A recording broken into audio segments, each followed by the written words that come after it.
va onasini yensin moshni og'ridi lekin. O'rtoqlar, Xitoy xalq tabobatida ming dardga davo degan nuqta bor. Yanglao deyiladi. Mana chiqib turgan suyakning oldi taraf. Shuni uy sharoitida uqalansa bo'ladi.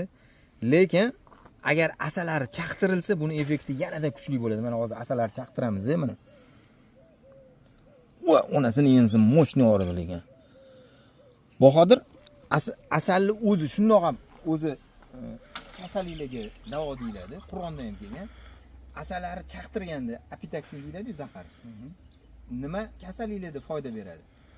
Bu immunitet kam, qoni kamlarga, shamollash, befarzandlarga, misol uchun tromlarga, qo'llardagi misol uchun qaysi anaqalarda tomirdagi qotib qolgan qonlar bo'lsa, o'shalarni tozalab, yurakni ishlash faoliyatini zo'rlashtiradi. Immunitet ko'taradi. Befarzand bo'lsa, misol uchun quvvati yo'q, misol uchun holsizlanib, immunitet kam bo'lib, ertalab misol turishlarida qiynalsa, o'shanaqalarga iloji boricha foyda qiladi.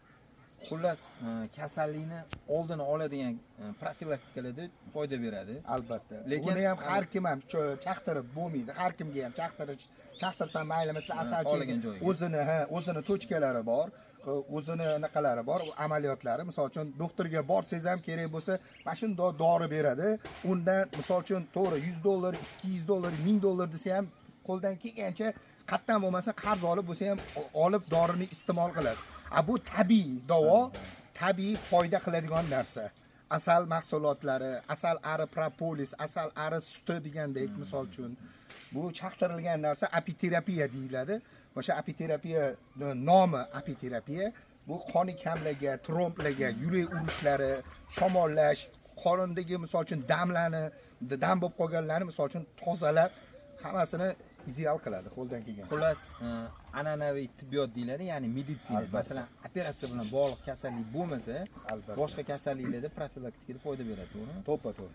Xullas, ota-onalar o'zi kasal bo'lsa ham farzandim kasal bo'lmasin deydi. Inshaalloh. Ushbu xonadonni farzandlari operatsiya bilan bog'liq bo'lgan bir kasallikka duch kelganlar, o'shanga yordam tariqasida bir murojaat qilgan edilar. O'sha maqsadda shu xonadonni o'zlariga tegishli bo'lgan uyni sotmoqchilar.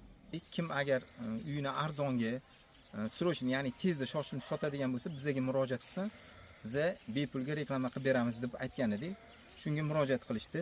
Mana uyi orqa tarafi o'rtoqlar. O'rdaklar boqsanglar bo'ladi, mana zo'r o'tgan, suv o'tgan. Mol, qo'ylarni boqsanglar bo'ladi. Havosi juda ham toza, O'rtachirchiq tumanida. Qo'lini o'rtasiga mana daraxtlar, bodomlar ekilgan. Mana shu joyga masalan agar ikki etajlik qilib baland qilib uy qursanglar, bu yoqqa qarab turadi. Manzara ham rosa chiroyli.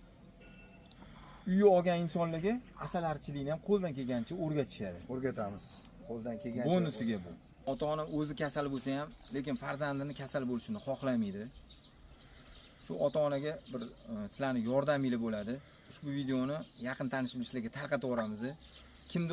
Kimdirga sababchi bo'lib qoladi. Shu uyni kimdir olgan odam ham ish qilib barakasini topsin. Bu insonimiz ham mushkullari oson bo'lsin. Salomat bo'linglar.